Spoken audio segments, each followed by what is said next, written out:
Went ahead and put the same exhaust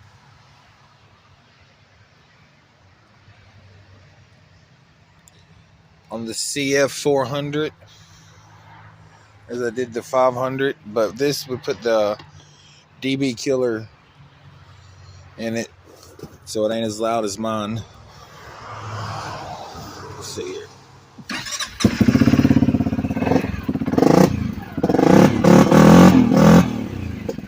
Lots better.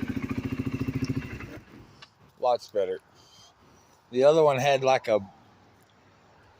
it had some kind of baffle in it that would restrict the air real bad. Here, I'll show it to you.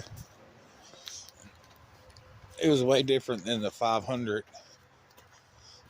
But there's the 500 one, and that's the 400. Had that.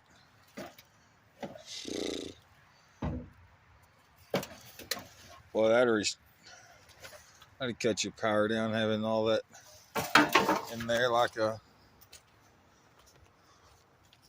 it's like a Cadillac converter on it or something. So it's got a lot better throttle response. If you want to know how I do it and which ones I'm using, let me know. Thanks.